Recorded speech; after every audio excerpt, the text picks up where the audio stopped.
Hey, Buddy Manning here. Welcome to the Garden Report. 82 games in the books, Josue. Yeah, 57 wins. I count out 16th most wins in Celtics history here.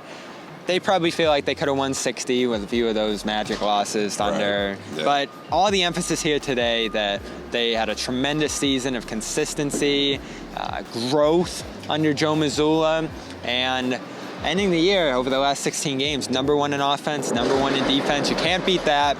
We've had gripes about our slip-ups, so this is a pretty good spot to end. Healthy, deep, with a game like today, Hauser, Muscala, and Peyton Pritchard all going off and ready for postseason play.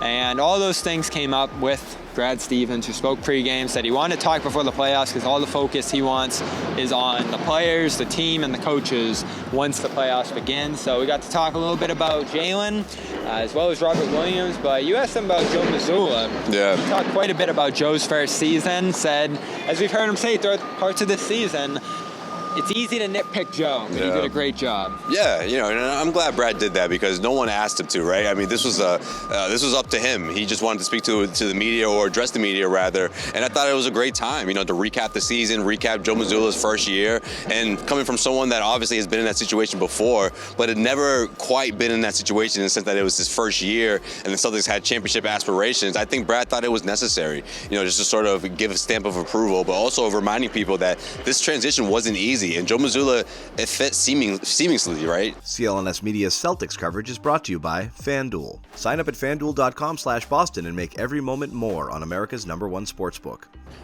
Between the team, what he was trying to do, the system, and I wanted to know just exactly how do you approach that balance of letting him figure things out on his own throughout the postseason, and knowing that, oh man, the other parts of the postseason where you're like, I've been through something like that. I could give him a heads, but you don't want to butt in. And I like what he had to say, where kind of surprised me that he said that they speak daily. I figure they speak regularly, but the fact that he says that, look, I speak to Joe every single day, and that was the case all season long, so that's probably not going to change. But I also like that he added that he's not, he trusts Joe, right? He knows that he's the positive, that's a big reason why the Celtics have. He's the strength, that's right. He's the strength, and he's the reason why they have a chance to get back to the NBA Finals. He won't be the reason why they don't if that's not the case. And I think it's important for someone like Brad in his position to go out and say that, and also for someone for someone like Joe Mazzulla to hear that before the playoffs. I think is relevant as well. Is Brad right? I don't know where I fall on this actually, because I do think we probably nitpicked Joe a little too much during the year, definitely, especially through the 1-5 start,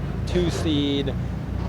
But are there any lingering questions, concerns, or doubts you have about Joe in a playoff setting? Because that's what you asked. Yeah. Over a 7-game series, right, handling that postseason environment, is that something you're going to give him advice on? I mean, you have that. There's got to be a bit of concern, not in the sense of he's going to go out there and blow it against whoever in the first round, or that they could potentially lose a series because Joe Mazzulla gets out coached. I think it's more of how is he going to react to certain things, or how is he going to fix something throughout the course of a best-of-7 series in a way that maybe Brad Stevens wouldn't, or in a way that we didn't see out of Ime Udoka last season. So I think that part is interesting, and considering what Brad Stevens said, I think it's safe to say that he's going to have numerous conversations with Brad, and obviously we're probably not going to know the details of that, but it's great.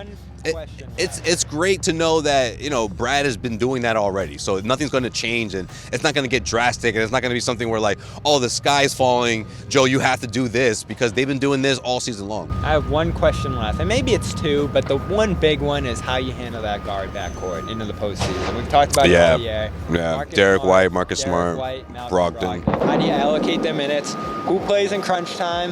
Is it automatically Smart? Yeah. Does White get lost again?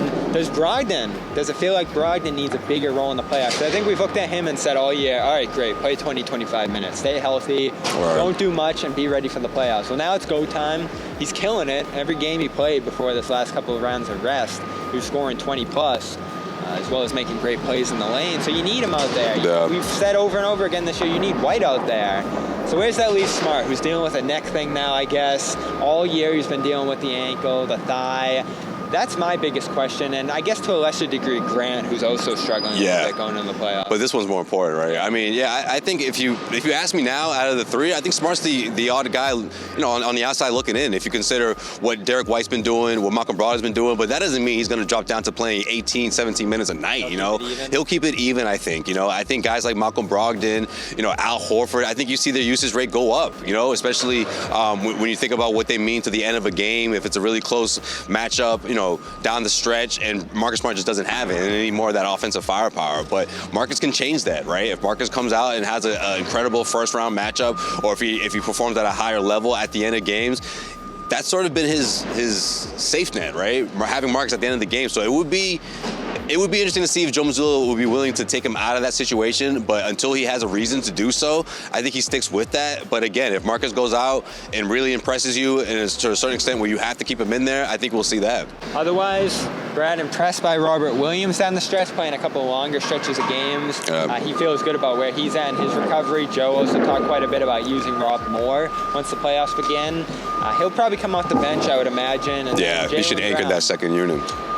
Ready for round one, it sounds like. He's going to practice late this week, and should give it a go for game one, as they've said. So lessen concerns after our little panic about Brown on Friday night when he came in with the big bandage. He wore it again today. But Brad said it's not a concern for the Celtics heading into the postseason. And that's when we'll talk to you next. Celtics, Hawks, or Heat. We previewed the Heat on Friday. That video's up now. I had Lauren Williams on from AJC down in Atlanta. What's up, Lauren? Talk about the Hawks, who she does not think at all that they'll be coming back here to Boston. Yeah, she's out of here. I caught up with her before the game, and she said the same thing pretty much. So check out that video. Check out Brad up on CLNS Media now for everything he had to say, and Celtics All Access for all our coverage all week at practice as the Celtics ramp up for Game 1, Saturday or Sunday back here at the Garden. We'll have schedules, previews, injury updates, all of that from our back center all week, where the Celtics should be getting busy and getting back on their feet. Not to get these guys who are resting all week some action. Josue Pavon, Bobby Manning, another regular season in the books, Josue. Yes, sir. Went by fast. Thought we did a lot of good stuff here, and we'll continue to do it into the postseason.